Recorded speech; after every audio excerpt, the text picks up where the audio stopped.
Ya pemirsa, Komisi Pemilihan Umum KPU mengakui menjalin kontrak dengan raksasa teknologi asal Tiongkok Alibaba. Ya, kontrak dengan Alibaba ini terkait dengan pengadaan dan kontrak komputasi awan atau cloud untuk Sirekap Pemilu 2024. Pengakuan KPU terkait kerjasama dengan Alibaba terungkap dalam sidang lanjutan sengketa informasi antara Yayasan Advokasi Hak Konstitusional atau Yakin dan KPU di Kantor Komisi Informasi Pusat atau KIP pada 13 Maret 2024 di Jakarta.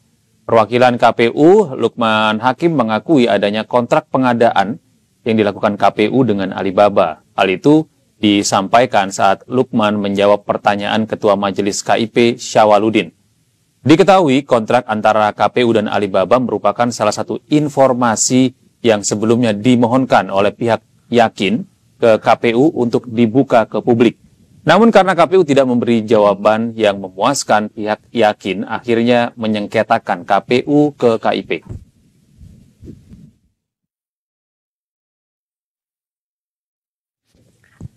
Dan untuk membahas mengenai pernyataan KPU terkait kerjasama pengadaan cloud Sirekap, sudah bergabung bersama kami pakar telematika Roy Suryo. Selamat pagi menjelang siang, Mas Roy. Akhirnya KPU mengaku ini bahwa ada kerjasama. Ya. Nah itu, selamat pagi Mbak Isa, selamat pagi juga Mas Gede, selamat pagi juga pemirsa iNews di mana saja berada. Akhirnya, saya bilang akhirnya ya, meskipun ini bukan akhir ya, karena ini sebenarnya baru indikasi awal dari nanti terbongkarnya beberapa kepalsuan atau kebobrokan yang lain dari KPU. Saya harus bilang begitu. Ya kenapa? Karena ini sebenarnya statement ini sudah saya keluarkan lebih kurang sebulan yang lalu ya. Jadi ketika waktu itu saya menemukan adanya IP atau Internet Protocol Address ya, ketika situs Sirekap ini diletakkan di Alibaba.com atau tepatnya di Alien Computing yang ada di Singapura. Teman-teman pakar lain bahkan ada yang menemukan salah satu subsidiaries-nya ada di Prancis, ada di Tiongkok, dan lain sebagainya. Kenapa ini penting? Karena ini sebenarnya adalah merupakan pelanggaran dari Undang-Undang Perlindungan Data Pribadi nomor 27 tahun 2022. Yang meskipun bisa saja dia berkilah undang-undang itu baru berlaku tahun ini ya, karena 2 tahun setelah diundangkan tahun 2022 yang lalu itu baru sekarang.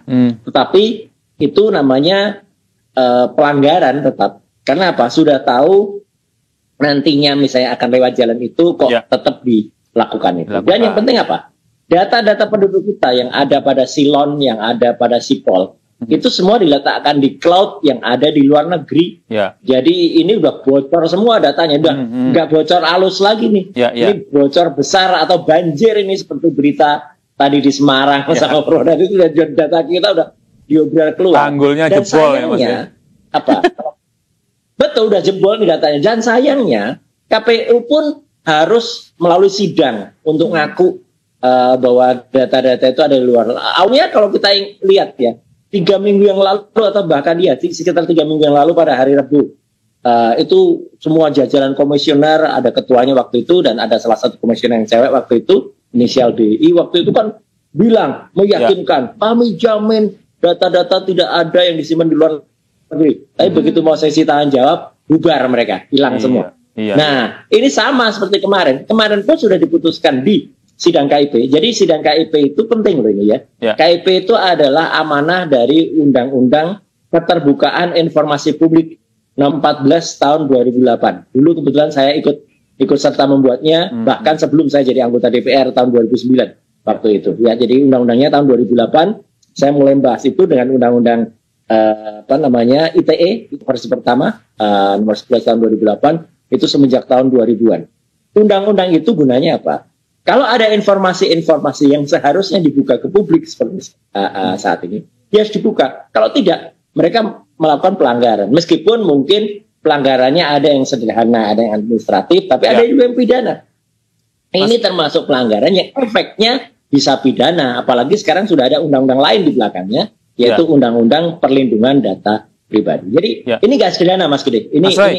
Ini persoalan besar yang nantinya akan menimbulkan distrust masyarakat kepada hasil dari KPU. Iya, dugaan Anda Mas Roy, kenapa sih KPU ini menyembunyikan informasi bahwa servernya itu tidak ada kerjasama dengan pihak luar sehingga data kita itu tidak bocor keluar? Ya, ini juga yang saya ungkap dalam tulisan terakhir saya ya, bahwa KPU semakin bujar, ambyar gitu ya. Kenapa? Karena sebenarnya ini merupakan cikal bakal dari kebohongan yang kecil yang nantinya akan menjadi kebohongan besar, dan itu akan membuat tadi saya bilang apa? Distrust, ketidakpercayaan publik terhadap hasil dari KPU. Ini berbahaya. KPU itu membahayakan bukan hanya dirinya sendiri. Kalau membahayakan dirinya sendiri aja nggak apa-apa, membahayakan masyarakat dan membahayakan demokrasi kita. Semacam yang diteriakkan 2 hari yang lalu oleh teman-teman Universitas Gadjah Mada yang saya juga ada tadi dalam itu. Ya, artinya apa? Artinya adalah bahwa hasil dari pemilu nanti itu sangat bisa, saya tidak menakut-nakuti, sangat bisa tidak dipercaya oleh masyarakat. Karena apa? Karena awal mereka meletakkan atau kerjasama sistemnya saja udah nggak benar. Awalnya padahal bagus banget loh. Awalnya ini tahun 2021 ada MOU antara KPU dengan salah satu kampus besar ternama di Bandung ya. Dan kemudian sekarang MOU itu setelah terungkap, kemudian udah banyak nih yang juga saya tulis barusan.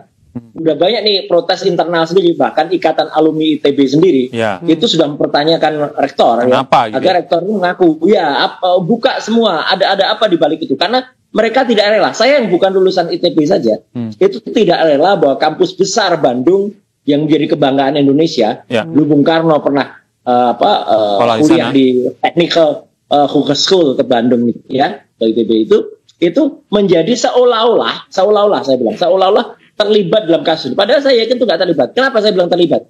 Kalau kita ikuti diskusi-diskusi di iNews, di Sindo, di MNC dan sebagainya, kan sering banget ada hal teknis, misalnya partai yang tiba-tiba ada yang partai tertentu yang melonjak besar, ada partai lain yang dikurangi suaranya, ada hilang Mas Gede dan juga Mbak Ica. Itu kan hal kayak gitu secara teknis itu nggak mungkin terjadi gitu loh. Itu nggak mungkin karena mesin itu is a machine. Machine is a machine. Dia hanya melakukan apa yang diperintahkan, meskipun dia pakai artificial intelligence gitu ya. Dia tidak mungkin berbuat curang kalau mesinnya. Tapi kalau ada orang, kalau ada oknum, nah ini yang kemudian terjadi. Nah, kenapa kemudian crucial cloud di Alibaba ini? Ini kan Mas Roy? Suaranya hilang, Mas Roy. Mas Roy? Aduh, suaranya terputus-putus ini, Mas Roy. Hilang bahkan. Ya. Yang bisa kemudian digunakan untuk berbuat curang. Itu krusialnya, Mas. Gitu. Dan mereka tuh sebenarnya kemarin di sidang yang ada di KIP itu meskipun ngaku, tapi mereka tetap nggak mau buka loh. Iya, gitu. Gamblang begitu ya, Mas Roy ya. Mungkin ini terakhir, Mas Roy. Dengan adanya fakta yang disampaikan di persidangan bahwa memang ada kerjasama dengan server luar, dalam hal ini Alibaba, begitu ya. Atau Alibaba. Kemudian apa dampaknya terhadap pemilu kita di tahun 2024 ini, dan ketika nanti ada pemenangnya sudah secara legitimate ada begitu ya, apa nih dampaknya nih, Mas Roy? Dampak saya khawatir ya, siapapun yang menang atau siapapun yang kalah itu akan bisa menggugat, dan gugatannya bukan hanya kemudian bisa diputuskan di MK ya, tapi ini bisa gugatan internasional. Bahkan bahwa ada campur tangan asing di dalam hasil pemilu kita. Mungkin orang bertanya, oh masa bisa sejauh itu? Iya, karena apa? Karena meskipun hasil dari Sirekap ini adalah hasil yang tidak officially digunakan, karena yang digunakan adalah hasil perhitungan manual berjenjang, tapi sekarang masalahnya siapa yang bisa kontrol Mas Gede manual berjenjang? Karena manual berjenjangnya itu tidak bisa kita monitor lebih dari 8 hari sekarang. Sudah mati 8 hari Sirekap ini. Kalau dulu kita bisa kontrol manual berjenjang itu sudah 65%, dan terakhir ketika ada ribut-ribut satu partai yang partai salah input itu, partai yang tiba-tiba angkanya naik itu, partai salah input ya. Kita nggak tahu lagi. Berapa persen posisi partai salah input itu.